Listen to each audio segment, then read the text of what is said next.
আসসালামু আলাইকুম। আজকে আলোচনা করব সিনজেন্টা কোম্পানি ভিত্তাগো বিষয় নিয়ে। আসলে অনেকজনে বলে ভিত্তাগো কাজ করে না, আগের ভিত্তাগো আর নাই। আসলে এটা আসলে ঠিক না। ভিত্তাগো আগেরটাই আছে, কিন্তু এখন মাছ ধরার পোকার ধরনটা চেঞ্জ হয়ে গেছে।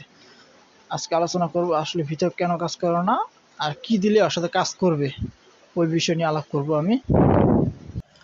আসলে ভিত্তাগো দিয়ে সব ধরনের পোকা যায়, একমাত্র কালামাথা মাজরা পোকা ছাড়া সব ধরনের মাজরা পোকা চলে যায়।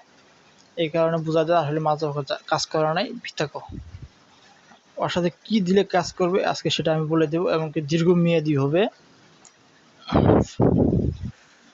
ওর সাথে আপনারা দিতে পারেন স্কোয়ার কোম্পানি ফিলবাট। ফিলবাট আসলে খুবই ভালো একটা মেডিসিন। এর গ্রুপ হয়েছে আপনার ফিপ্রোনিল 50%, এটা ব্যবহার করতে পারেন। এই দুইটা যদি একসাথে স্প্রে করা যায় সর্বনিম্ন 20 থেকে 25 দিন এর অ্যাকশন চলে যাবে, মাছ পোকা দেখা যাবে না।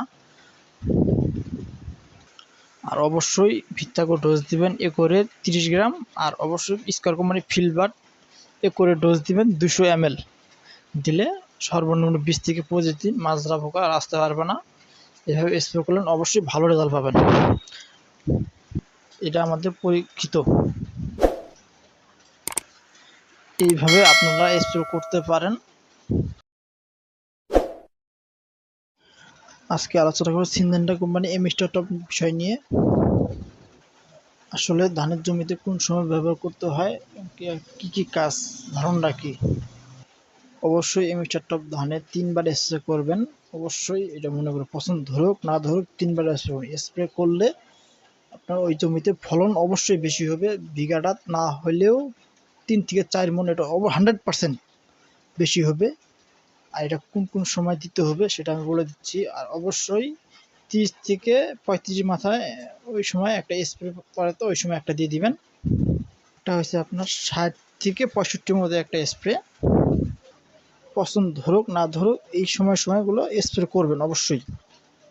আর একটা হচ্ছে গামরের সময়। গামরের সময় স্প্রে করে অনেক সময় অনেকজনে ভাবে পছন্দ ধরনের পছন্দ বিষ কেন দিব। এই জিনিসগুলো আসলে পছন্দ ধরুক না ধরুক তারপর স্প্রে করতে হবে। যে জমিতে স্প্রে করবেন ওই জমিতে কোনো সময় চেহারাটা কমবে না, ওই জমিতে কোনো সময়ের জন্য পাতা হলুদ হবে না।